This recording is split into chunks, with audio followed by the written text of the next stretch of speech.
All right, what's going on, everybody? Today I'm going to teach you how to lose weight with a social life. So, for those who don't know, my name is Caden Hayward. I'm the CEO and founder of Coach Hayward. And today I'm going to teach you how to lose weight with a social life because this is what I do. I specialize in helping 40 plus age women permanently lose weight and make it a lifestyle and not a diet. So, there's nothing better than being able to stay on track with your weight loss goals, to be able to lose weight, but also being in full control, right? Where you don't have to give up your favorite foods. You don't have to give up social events with your friends or your family. You can actually live your life the way you want to while getting the results you want as well. So today, guys, we're going to talk about a few different steps on how we can do this and how we can stay on track with our weight loss goals and still be able to eat our favorite foods, eating out and enjoying the good stuff. So let's dive in here. So first and foremost, team two, if you do get something out of this training, if you learn something new, if you find this was valuable, whatever it may be, all I ask is that you subscribe below and then make sure you leave a like as well. All right, that makes sure that other people can see the video and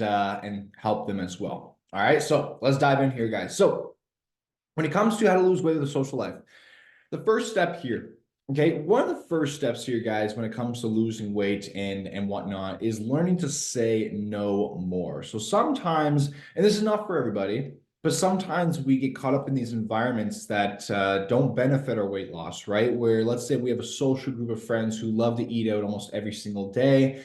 That might not be aligned with your fit goals. So we might have to reevaluate like what we're doing on a daily basis. What are our hobbies look like? Do they serve us in the place that we want to go?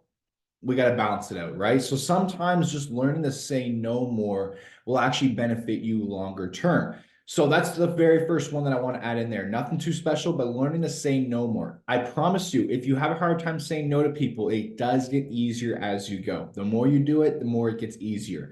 Now, another thing is that if you do say no, like let's say your friends want you to go out and get pizza every single week or whatever it may be, and you're like, sorry, girls, like, or sorry, guys, like, I don't do that anymore. I don't eat that food anymore in these days.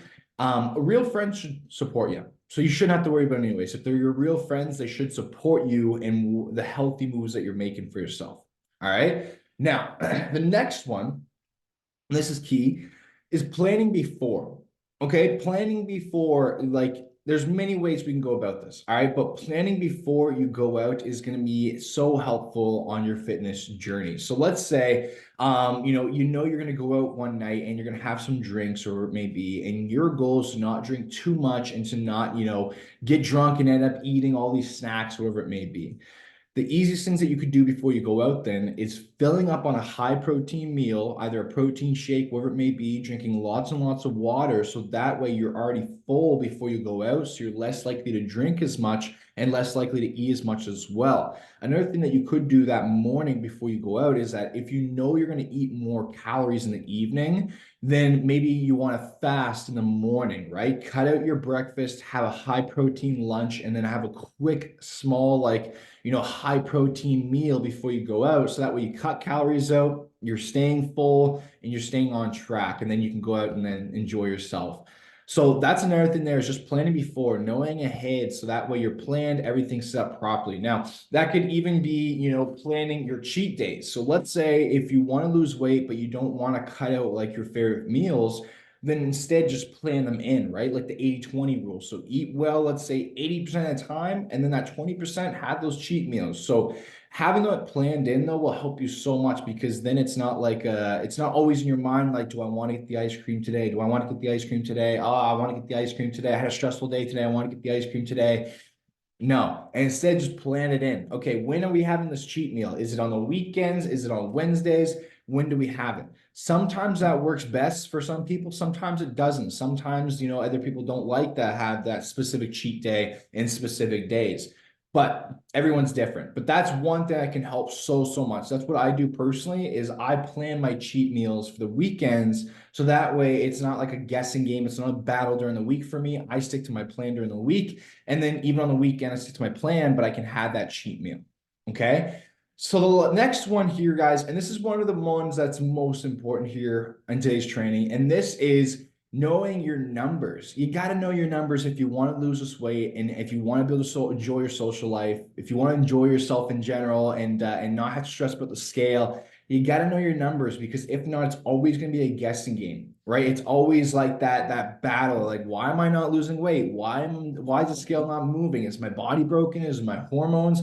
What's going on? We need to know our numbers. And that way we can know if we are in a deficit, if we're at a plateau, if we're eating too many calories, whatever it may be, we need to know our numbers. So if you want to lose weight. So easily you can count your calories or just have a meal planning, whatever it may be, but you got to know your numbers, because that way, when you do have your cheat meals, right? You could easily go on MyFitnessPal, quickly just take a second and quickly like try to get a rough estimate of the calories that you are eating. So just taking note though that when you are eating out, it's not always going to be perfectly set up, but just do the best you can do and just add a little bit extra calories on, because at restaurants and stuff, they typically add the extra oil in and whatnot. So just taking that into consideration.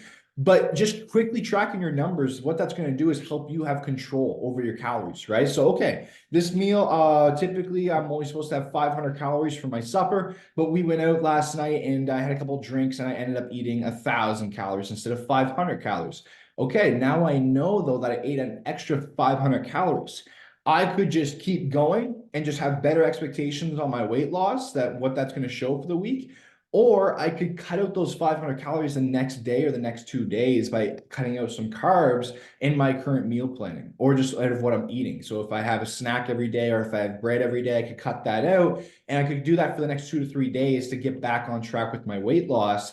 And that's what I call the flexible food tool, guys. Okay. So the flexible food tool is basically having structure where you know how much food you're eating, you know your calorie amount, right? And you're following some sort of meal plan or just calories in general, but being able to be flexible with it. So when you do fall off the plan, when you do go out and eat, when your kid has a hockey tournament and you're on the road and you don't have time to prep your meals and you got to grab something from the store, you can still stay aligned with your weight loss goals as long as you know your numbers and you know how to navigate like the MyFitnessPal and tracking. That is the best feeling ever, because then you're still in control. It's very simple and quick, and you don't have to do it for the rest of your life either. Like, it's only something temporary. But that is very, very helpful, because that is a game changer for the weight loss. Because instead of judging ourselves, instead of tearing ourselves down and stuff, if we mess up, we have those cheat meals, we can regain our control and our confidence by taking control of the numbers and working around it the following days, so we can stay on track with our weight loss, but still enjoy the favorite foods here and there. Okay. That one is key. Now, the last one here, guys, the training today is food picks. So this is just in general, like what foods we're picking when we do go out and eat. So are you eating the pasta? Are you having the high carb meals? Or are you going to pick like a steak or a burger, or what are you going to pick? So that's another thing, is just the food picks in general, trying to pick the best foods. Easy way you can start out doing this is try to stick to water 90% plus of the time. And then the next thing is focusing on high protein. So take the steak sandwich or whatever it may be. Try to get as much protein as possible. Then when it comes to the carbs, just try to make the right choices. I get it if you don't want to eat a salad when you go out to eat, or if you're on a date night, whatever it may be, but like a sweet potato fries, there's so many different options there. Just something to be mindful of when you are going out to eat, so that way you're not sacrificing so many calories and whatnot, because it's easy. If we pick the wrong foods, it's easy to sabotage our results for almost like, the next 3 to 5 days from one night of eating if we do it wrong. So it's important that we try to stay as aligned as possible with our goals and knowing our numbers and having that control, so that way we can lose this weight and keep it off. All right. So that's how we lose weight with a social life when it comes to the food side of things. So quick trainings. That's what my goal is here for you guys on YouTube, is just quick, effective trainings. So those are some things I would take into consideration if I were you when it comes to eating out and enjoying your social life. Now, if you did learn something new about this training, guys, make sure you subscribe and like down below. If you have any more questions, you can comment down below as well, and I'll get back to every single one of you. And if you guys need any help, I'm always here to help you out as well. But that's the training for today on how to lose weight with a social life. And I'll see you guys on the next training. You can follow me at coach.hayward on Instagram. I'll see you guys later.